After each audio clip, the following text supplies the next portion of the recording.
Welcome everyone. Good to see you here. You're now watching the Smart City Tech Week of Venturous Group. I'm really glad to have experts joining us today to talk about smart city management. I am Benson Tam, founder and CEO of Venturous Group.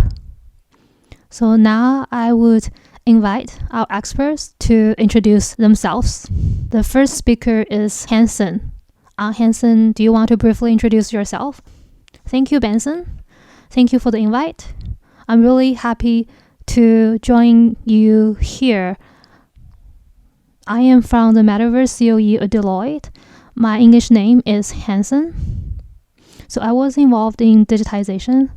So I'm very familiar with smart city and other tech-enabled business models. Recently, I have been working on Metaverse. So I believe Metaverse and smart city are on the same vein. It is about bringing changes and development to city life and business models. So I'm really happy to have this opportunity to discuss with all of you here. Thank you, Hanson. And the next one is Mr. Yao. Mr. Yao, do you want to introduce yourself? Thank you, Benson. I'm really happy to be here with all of the experts online to talk about smart city tech. The development of our cities has brought changes and improvement of our life. So we need to talk about the management of city. I am from Supremind. I am the co-founder of the company, and we specializes in audio analytics. We help with city management with video and visuals enabled by big data and cloud computing. So we are able to turn the elements in people, car, and roads and make those elements something that we can compute. So I really look forward to the discussions today. So next one is Liang Kit Wong. Mr. Wong, can you briefly introduce yourself? Thank you, Benson. Thank you, Venturous Group, for the invite to such a great event. I am the president of Keppel Land China, Liang Kit Wong. Keppel Land is a wholly owned subsidiary of Keppel Corporation, a Singapore flagship multinational company with a global footprint in more than 20 countries. We provide solutions for sustainable urbanization, focusing on four key areas, which are energy and environment, urban development, connectivity, and asset management. Thank you. And our next expert is Kai. Kai, do you want to introduce yourself? Hi, everyone. I am the Principal Business Development Manager of Surbana Technologies.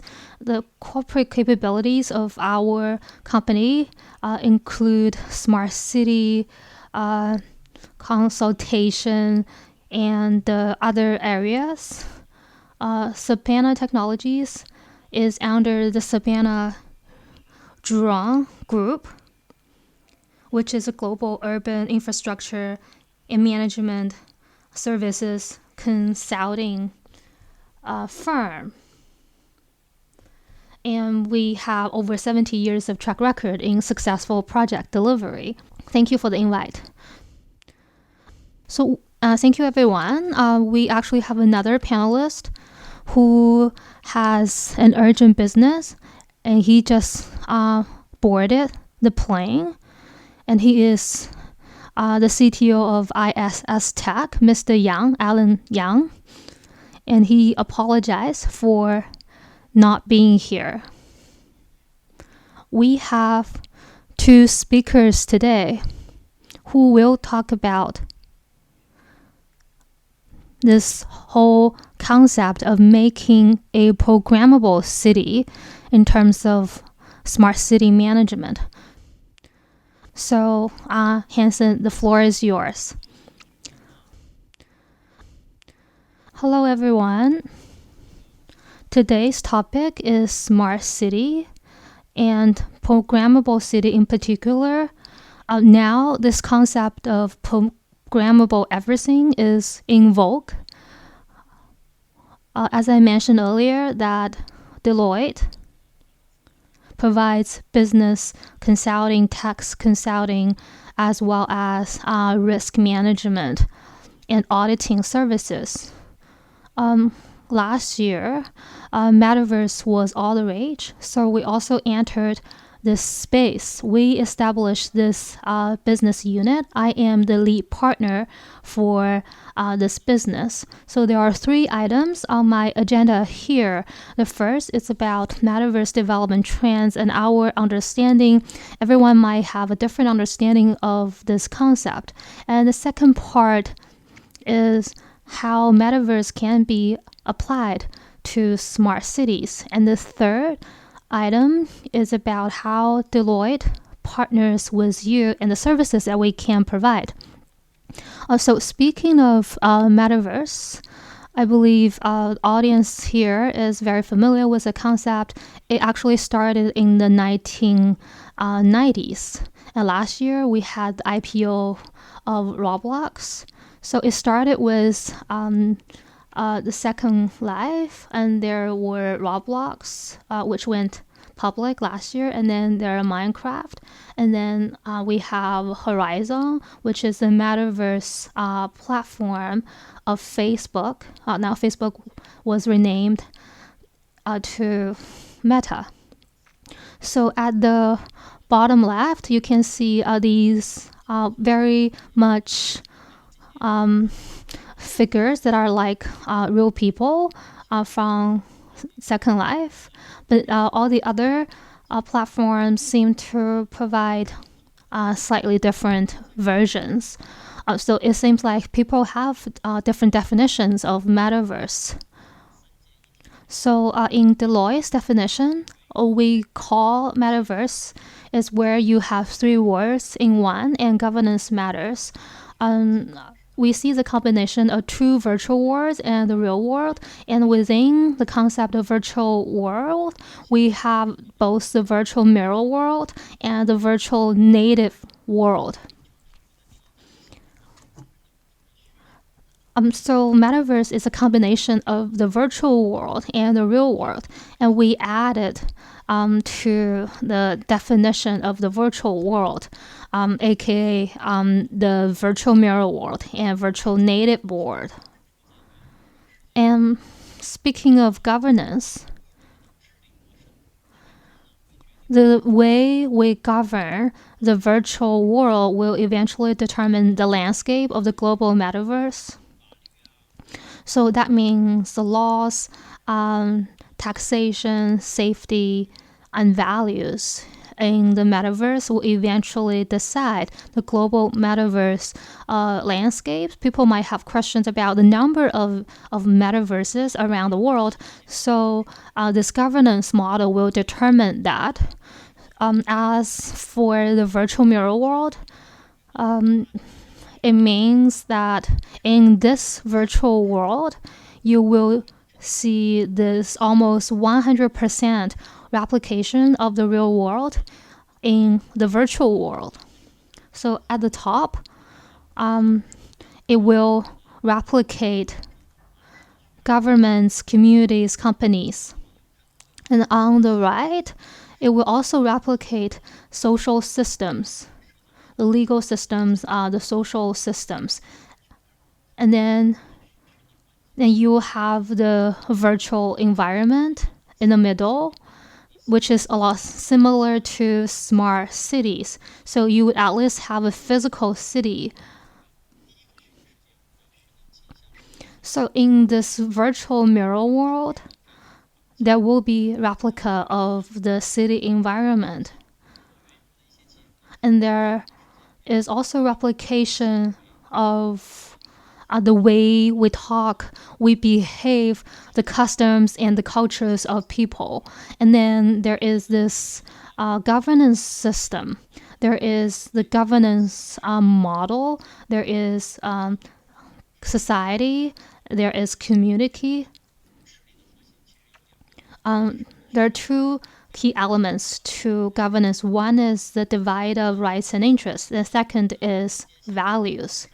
And then to the upper left, you can see the production systems, the system of goods. We have like a corporate system and individual system. We have economic system where you can have transactions, and you also have like virtual booth for you to conduct transactions. So this is like a digital twin of the real world. For example, there is a car in the real world. Through Metaverse, you can replicate that in the virtual world. Of course, you can dismantle the car, you can experience it, but of course, you can't really have the same exact experience in the virtual world as you would have with the physical car. But definitely there is this replica. This is the mirror of the real world, where you have almost 100% replication of the real world. All these different systems altogether, 9 systems. And we already see the prototypes available now. So speaking of smart cities, we know in Beijing, in the CBDs, or also in Xiong'an City, which is close to Beijing, the buildings, companies in these cities have been replicated in the metaverse at scale. I know many of the audiences are also from the more developed cities like Shanghai, like in Zhangjiang area of Shanghai. Quite a number of companies and industrial parks have been replicated in the metaverse. And some businesses are trying to replicate the entire planet. So in the virtual world, it doesn't just look like the planet, this round shape.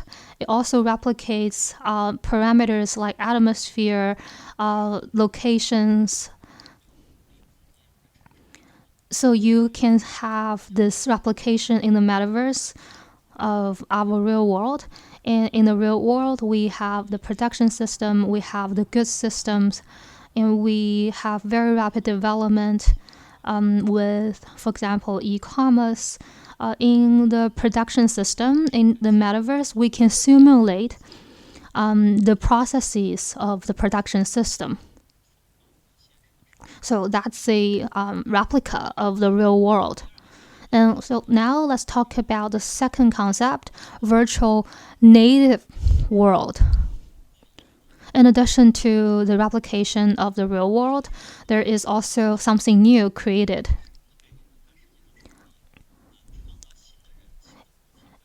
It is able to create new people, new objects, or new environments. This is nothing new to us.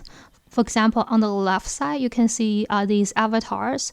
They have the standard facial features, which you don't really find in real life. They look really beautiful.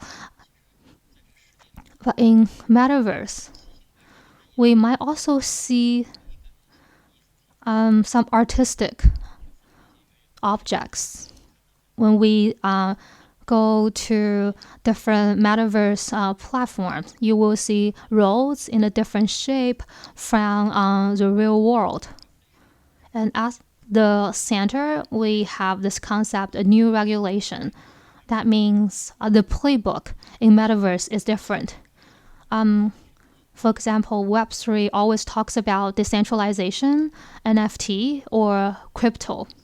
We know recently, on October 31st, Hong Kong announced the enhanced effort into building virtual assets. So the playbook, the governance in metaverse are quite different. In real world, it's very much centralized, and we use fiat money like RMB or Hong Kong dollars. but the economic system in metaverse is pretty much based on crypto. And as for new wisdom, let's put it this way. Artificial intelligence is now making significant headways.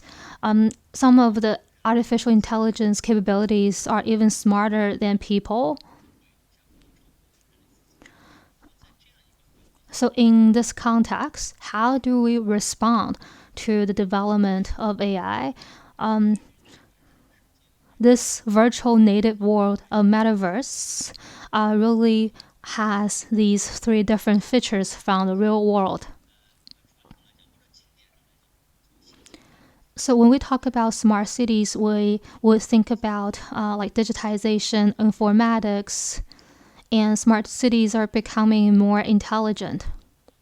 But in most of the cases, it is about digital twin, healthcare or community management, traffic control. This is pretty much under the guidance of people, and it provides some analytic capabilities to operation and management. Maybe in the future, the AI will be so much smarter than people. For example, the robots on the roads are able to run and jump and to perceive and react to the surroundings in a way that is even smarter than people. So you can see here, DAO, DAO, or NFT, or cryptocurrency are the new concepts in metaverse.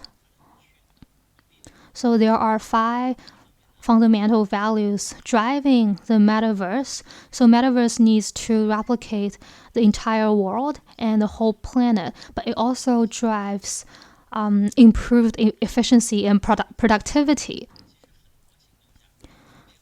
When it comes to smart city building, the benefits include improve our remote communication efficiency, or the productivity and efficiency that goes into healthcare management or community management, or like traffic light management.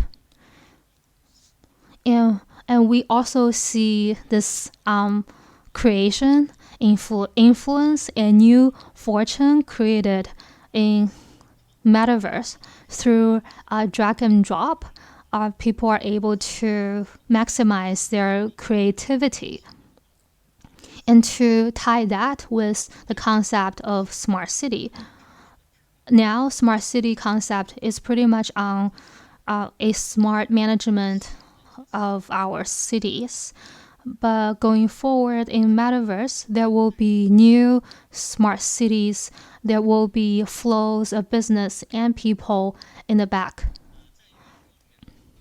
So speaking of the market size of metaverse, we run estimate according to Citibank by 2030, the market size of the global metaverse, it will be around 8 to 13 trillion US dollars, and that number for China is about 40 trillion RMB. So between now and 2030, the CAGR is around 60% in 8 years.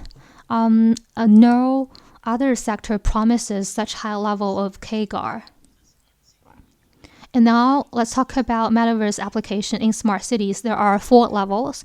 On the first level, let me give you an example. Beijing, Shanghai, or Guangzhou. These cities will be replicated. That's level 1. And then on level 2, there are districts. There are Chaoyang district, Haidian district of Beijing, or Jing'an district of Shanghai. They will be replicated. There are also like business streets. There are CBD, or the embassy area in Beijing. So these are separate entities. And now, then on level 4, there are avatars or virtual people. So you can see the real world is replicated into the virtual world on 4 levels. And the difference is that in a broad sense, smart city is part of the metaverse, but the current smart city is more about improving productivity, efficiency, and management through data. But in Metaverse, it provides this three-dimensional interactive means underpinned by digital twin, smart city, or other underlying tech. It also offers XR, immersive experience. The other is blockchain that support the operating logics for running our cities. So with Metaverse adoption in smart city, what can Metaverse bring? What are the benefits? First, it will help us govern the city in a more efficient way. There could be the commercial and trade districts or cultural and education districts. For example, we can replicate the entire area or entire tourist attractions into the metaverse. We can also plan for industrial parks. So they might think about what kind of sub-industries they want to build in the metaverse. So based on metaverse, these are the values provided. We can also build intelligence room for the cities. For a traditional city, there will be the BI, business intelligence, that will be a command center under the city government. They can access the transportation network and other information. But with Metaverse, we can have the city intelligence room in addition to BI in terms of the congestion, what is going on in the transportation system in the city. You will also have this miniature intelligence room that reflects the real world. And of course, these are supported by like IoT and other tech. Now let's talk about the roles of Metaverse and the roles of local government in Metaverse. There are governments of different levels and different agencies. First, they will build the Metaverse industry. According to statistics, there are 30 governments that have already announced their strategies or policies on building a local metaverse industry. They will look at around other cities and which are the areas that they can provide favorable support and policies for metaverse industry. And the decision makers and the governments, they need to think about the legal, taxation, laws and regulations as well as policies. In Metaverse, there are new changes to the way we define, for example, a house. You can sell a house in the Metaverse at several millions of dollars, but you can't really like live in that virtual house. But this virtual house might also appreciate in value. People might be speculating. They might be flipping their house. So do you define that as a financial asset, a house, or just a code segment? So with the metaverse business model, government is able to serve businesses in a more efficient way. It is kind of similar to the smart government service, which is enabled by tech to improve its efficiency. And with adoption of metaverse, there will be further improved experience and efficiency. So now let me briefly introduce to you the three aspects of our services. The first is about governance. There is consumer, industrial, and governance metaverses. Some of you mentioned that you are able to provide smart city solutions, some very strong technical solutions. And our strength is that we are very familiar with business management. Many companies, they have a lot of processes and procedures, or like for the government, they might have the government service hall, and this is where we are really good at. We can help them design the processes and link that with metaverse, and you need to have system interoperability between different systems. For example, we want to stay on top of the transportation of the city. You already have smart city system, and now you have metaverse.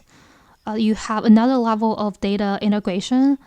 So how can you make sure that between smart city and metaverse, you can have the data interoperability and to support data analytics? So this is how we link metaverse with the digitization and the smart government services.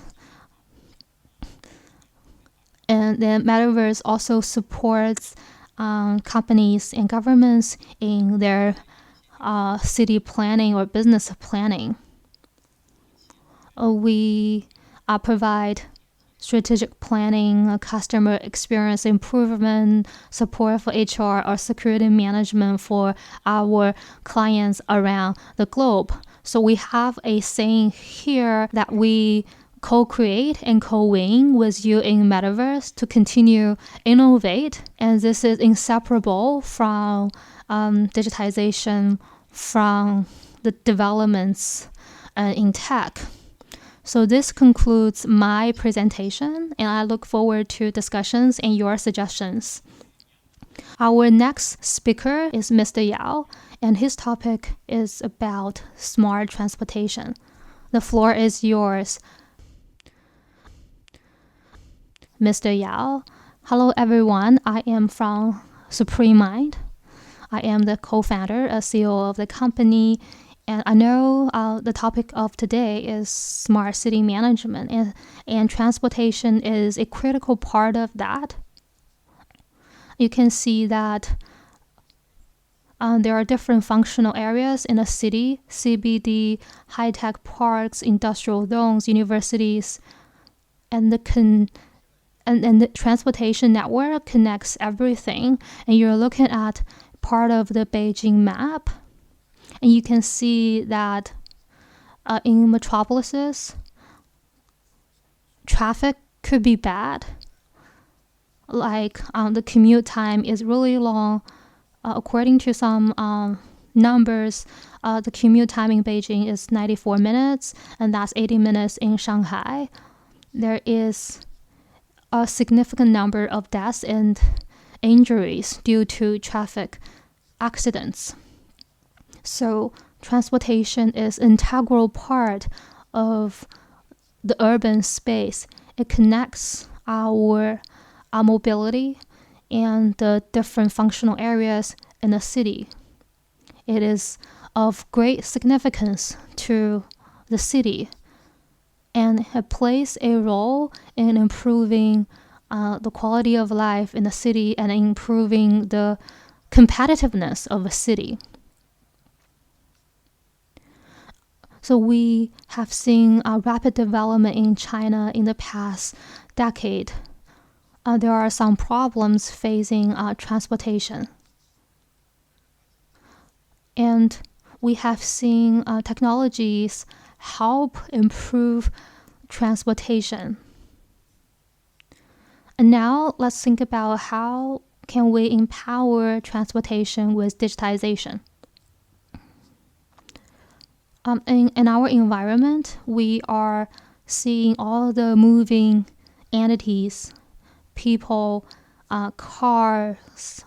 These are the flows in a city, and there are also roads and the surroundings that we interact with. So maybe we should be able to position, to find these places, locate them, and tag them, and to digitize the spaces without interfering human activities. And this has to do with space space sensing or perception. And then we can calculate the data and to generate understanding. So our company, by leveraging cameras around the city, we would collect audio flows, and then we structure the data into something that you can compute.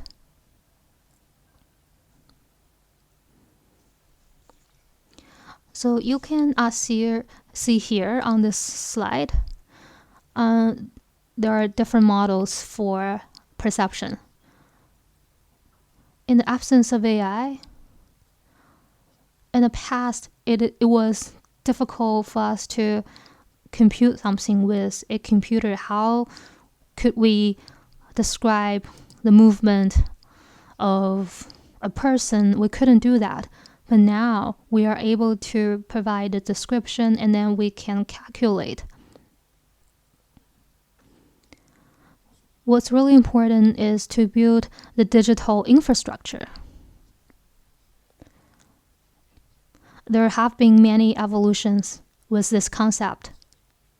For example, the flow of cars. In the past, we had to use geomagnetism or coil data, and there were big disadvantages, and they are very much prone to wear and tear and damages, and it's a lot of work to lay the wires. There were a significant amount of errors. Sometimes it was really hard to detect and to describe the features of a car.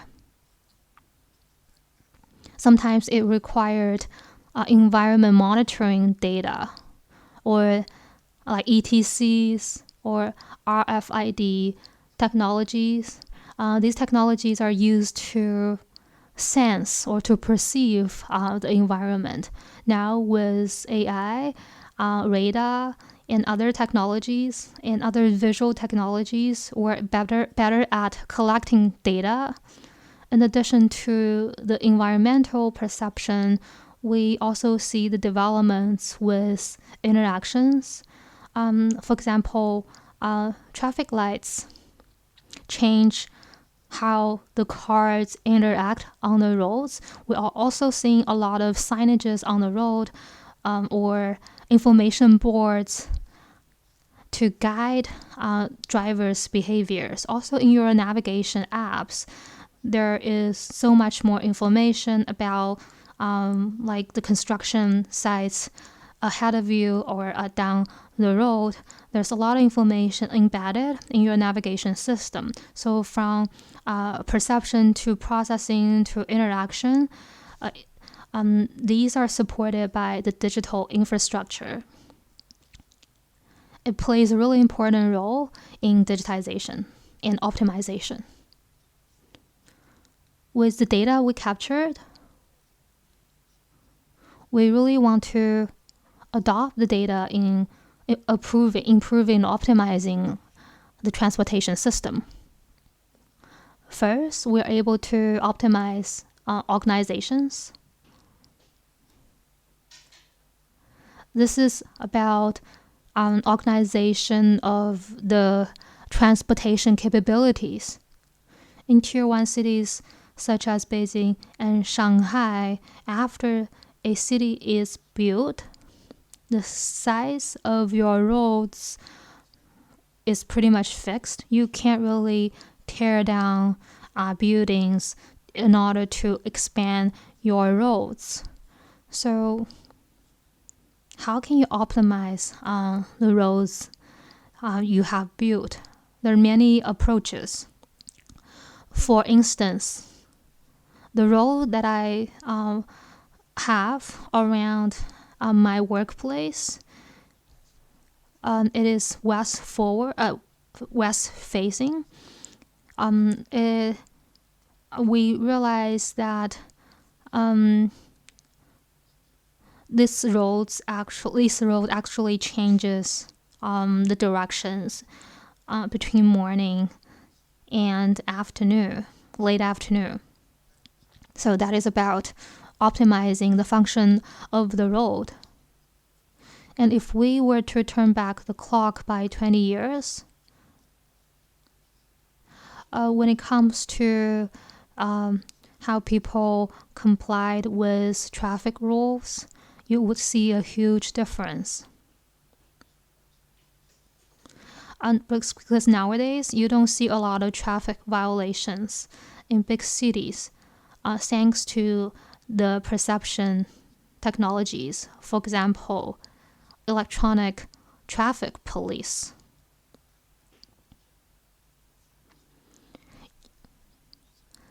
And through the collected videos, the cities can run analytics and to regulate people's behavior and then improve safety and order on the roads. And this is also about how to support collaboration or the smooth traffic flow on the roads. And there's also like static resources to support the synergy between cars and roads. So we're looking at CVIS, Cooperative Vehicle Interactive System, and to have information interaction between cars and the surrounding environment or the roads. Only when we are able to perceive the physical urban space can we simulate the physical space in the digital space. And with the digital space, then we can run the simulation and computation better. Thank you, Mr. Yao. So Hanson, can you just share with us one of the most interesting cases that you have recently? So we worked on a Metaverse program with a very premium brand around the world. We helped answer 2 questions. These are the questions facing most of the companies or businesses around the world. The first question is, what is Metaverse exactly? To the general audience, maybe this is not that important. You might have different definitions of Metaverse, but for companies, they really want to have insights into all facets of Metaverse and the future development direction. And the second question is that what does Metaverse mean to companies, especially if you are a large business, you really want to seize opportunities and you don't want to miss out on anything. So what has been obvious is that pretty much all traditional industries and governments have become aware of the power of digitization. People now are very much sensitive to this concept of metaverse. A metaverse is underpinned by many innovations and technologies. So for traditional sectors or industries, the learning curve could be long. So we help answer 2 questions. One is, what is metaverse? And the second question is the opportunities for the companies. So these are the programs that we have been doing. Mr. Yao, same question to you. Just give us an example of your current projects. So just one project that we have in East China. This is Smart Expressway project. One of the great changes brought by digitization is this more granular management capabilities. If we look at the highways or expressways we have in the country, there's nothing special about the way they're managed. But with digitization, we have a better perception of what is happening on the roads. One thing that is really important is safety. How do you make sure that safety is key, is prioritized on the roads. All these different cars and all the data that is happening on the roads. And especially with East China, we have a lot of people and cars on the roads. So how can we help to better maintain the roads? And for the areas where you have a heavy traffic of large trucks, how do you ensure safety? How do you provide the pre, during, and post accident support? And how do you prevent accidents? How do you prevent traffic congestions? How do you prevent secondary accidents? There are a significant amount of secondary accidents on the roads. So we help identify the incidents.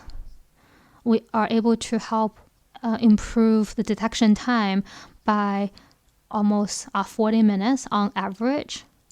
And in the case of major accident, how can we support with technology and help with rescue? So these are the scenarios or use cases of our solutions. And post-event or post-accident, we can help analyze where the crashes happened. And we realized there is part of this expressway that has been very prone to accidents. And the people that work there is a very high turnover rate. So people hear different stories, different versions about what really happened. But through our digital means, we identify this flaw in the design and planning of that road. The lanes are designed in a bad way. So we help them make improvements, which greatly reducing the number of car crashes or accidents. So the improvement of safety also helps the improvement of efficiency, reducing congestion and bringing more revenue to the operators, reducing traffic control and management. And people also have a better experience driving on the highways or expressways. Also, we have made many refined improvements. So I only touch upon the improvements that you can directly feel. I have a new round of questions, and the first one goes to Kai. You are based in Singapore, and we know that there are many advanced technologies and intelligent solutions in Singapore. Can you share a little bit with us on that?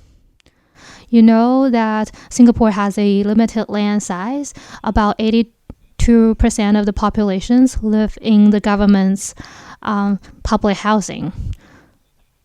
So different from a private property where you have property management and security guards, public housing has very limited human resources for management. So the only right approach to that is to make the management digitized and intelligent. In the past 3 decades, my company has done a lot of technological developments and made our contributions. Of course, this is a very complex process with so many residents. If you do a bad job, it will really hurt the election results for the ruling party. We have the general election every 5 years. So on the technological front, we have an overarching platforms underneath which we have 2 main platforms. which have three main capabilities. The first one is resident feedback. The second is contractor management, and the third is asset management.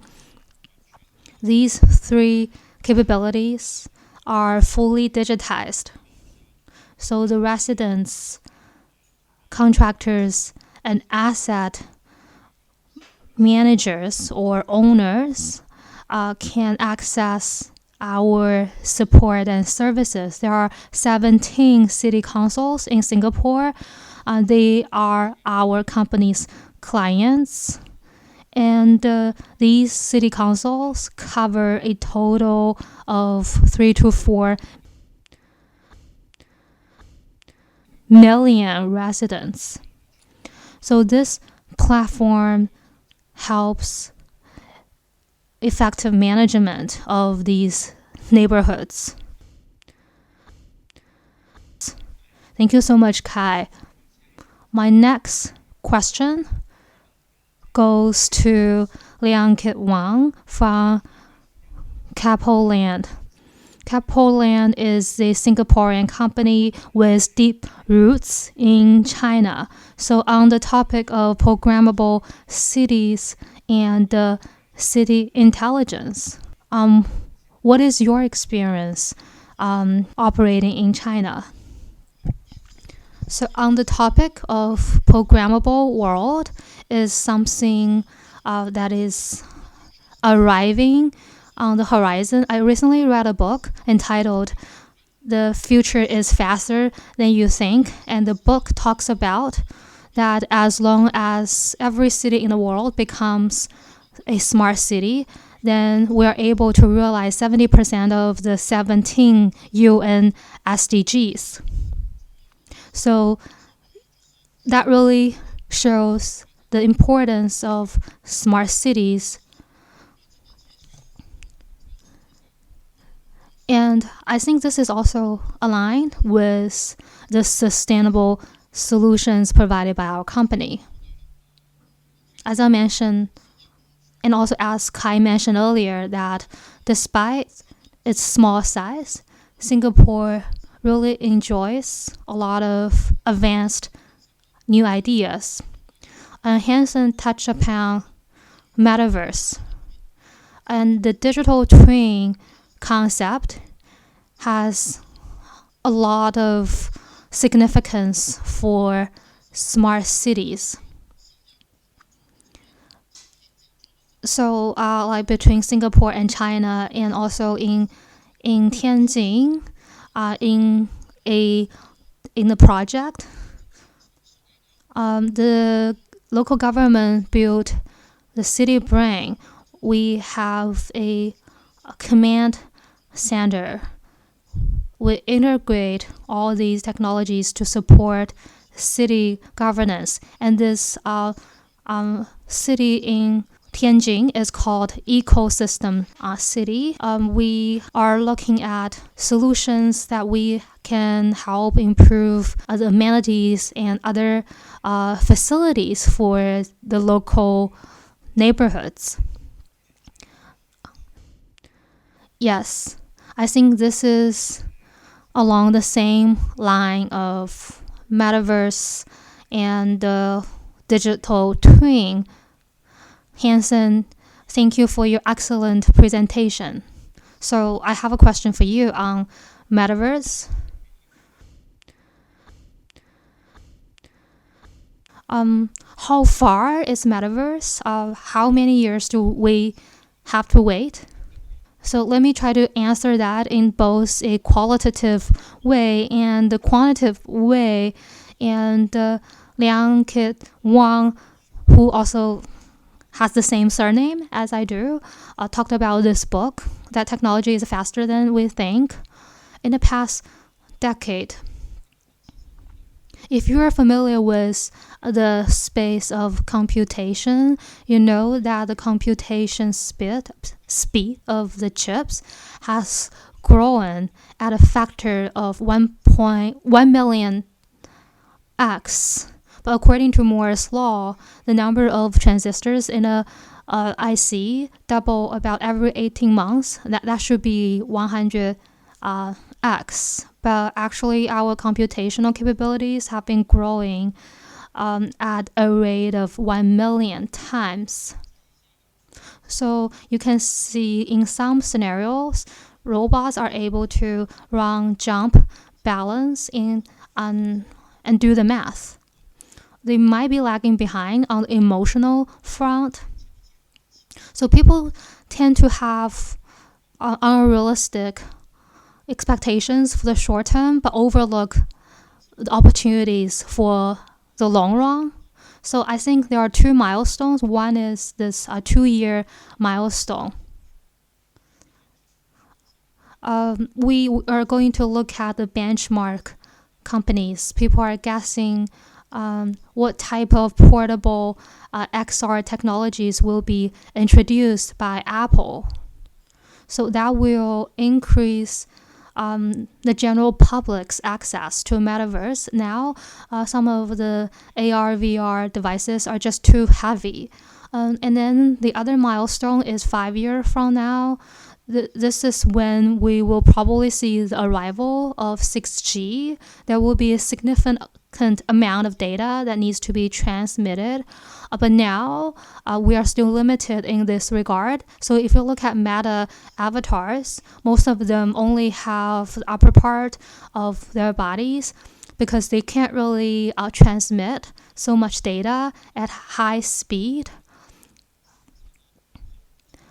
So with breakthroughs in wireless connectivity, so maybe we will see the arrival of 6G. So these are the two milestones, I think, 2 years from now and then 5 years from now. Thank you so much, Hanson. My next question is for Mr. Yao. Excellent presentation and sharing.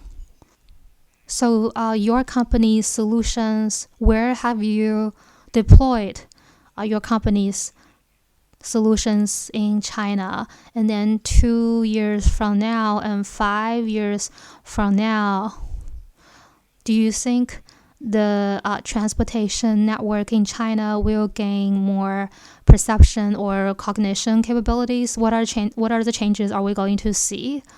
Great question, Benson. The transportation system is very complex when it comes to governance. There are many different aspects to that. You can do all types of measuring and detection. You can also work on improving the communication capabilities of your transportation system. So 2 years from now, we'll see a lot of developments in East China, in Shanghai in particular. The urban development is pretty much district-based and then span across the whole city. We already see digitization across the board. There's been a lot of optimization.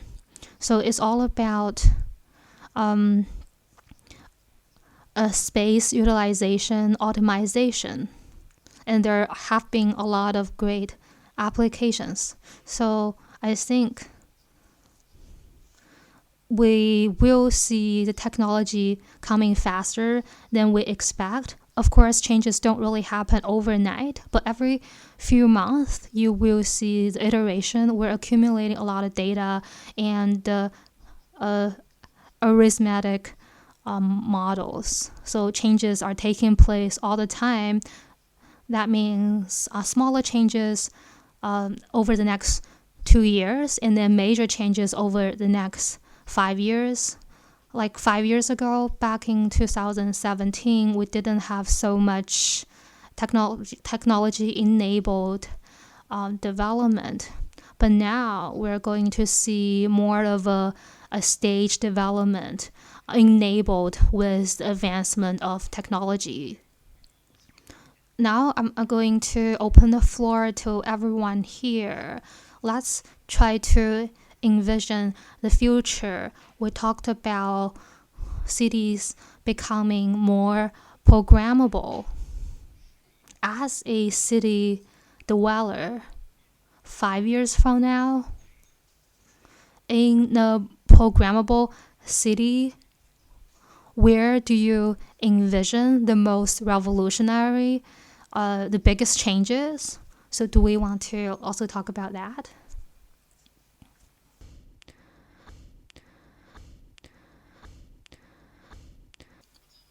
Yeah, so let me try to take a shot at that.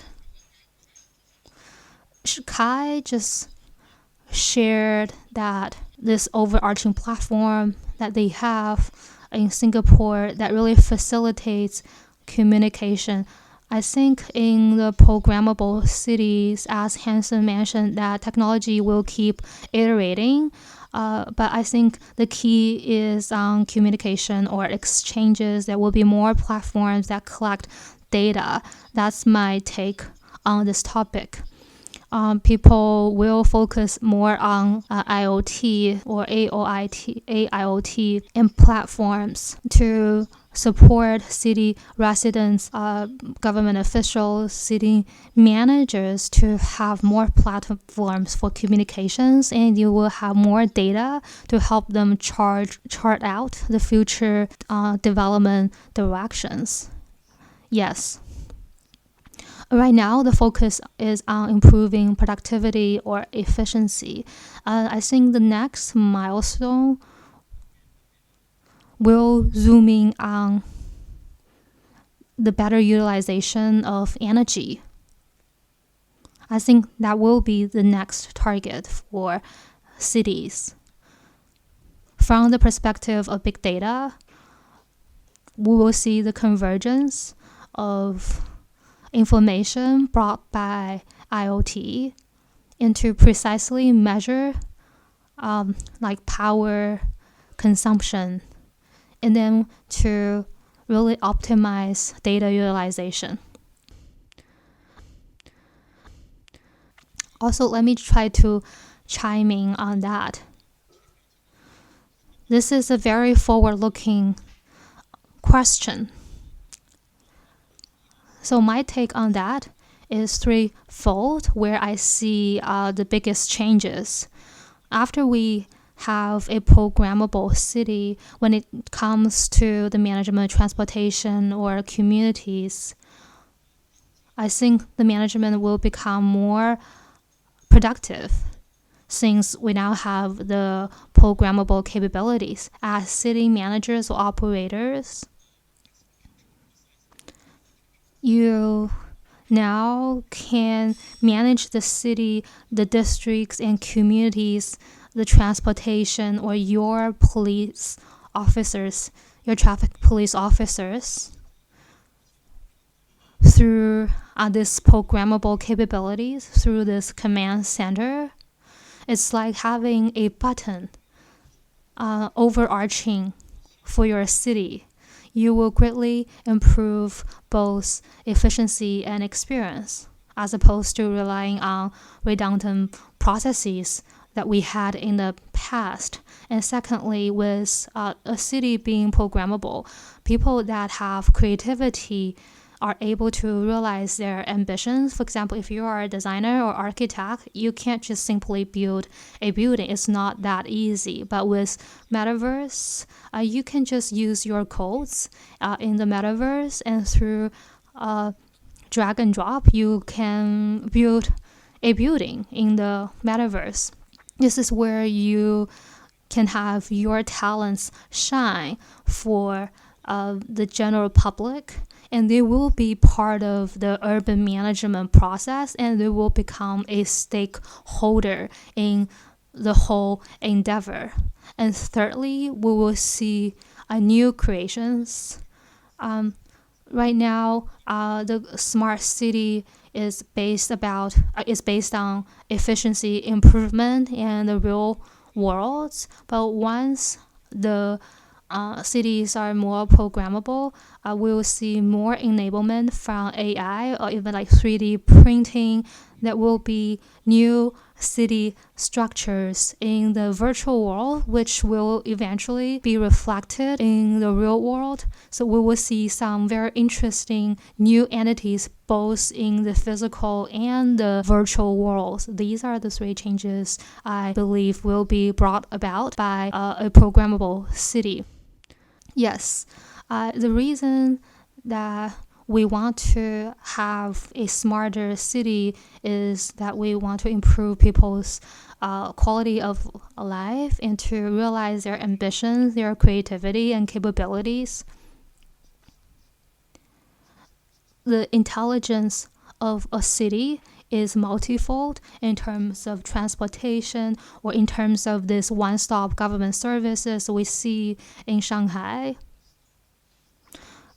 A smarter city will allow you to have more time spent on the things that you enjoy doing and to save the time that would have been spent in an efficient way. You can see this huge step up in efficiency. So I have another interesting question for all of you on behalf of our audience here. We have 5 panelists here. So which cities around the globe do you believe will become the most programmable? Just like the top 5 cities. And each one of you can name one city. Let's start with Liang Kit. So let me try at that question. I live in Shanghai. I really like Shanghai, but frankly, I think the most intelligent city in the world right now is Singapore. And 10 years from now, I still have a lot of confidence in Singapore. What about you, Kai? Well, I think Mr. Wang kind of stole my thunder. I also would vote for Singapore. Yeah, no problems. 2 votes for Singapore. Yes, I would say Singapore. I live in Singapore and the population continues to grow, but the country has very limited resources. For a small country like Singapore, the right approach is to become more intelligent with boosted efficiency. What about you, Hanson and Mr. Yao? I think Hong Kong, China will become more programmable. This is a pilot ground for metaverse experiments. We will see more innovations in the city, and it has access to abundant financial means and resources. So my nomination would go to Hong Kong. What about you, Mr. Yao? I have high hopes for Shanghai. Personally, I live in Shanghai. Many of our programs are here in Shanghai. We help Shanghai become more digital, and I have seen great developments and changes to the city. And this is the end of today's session. Thank you for watching. Today's topic is programmable city. There's a lot to digest. This is the end of our session. Thank you so much. Bye.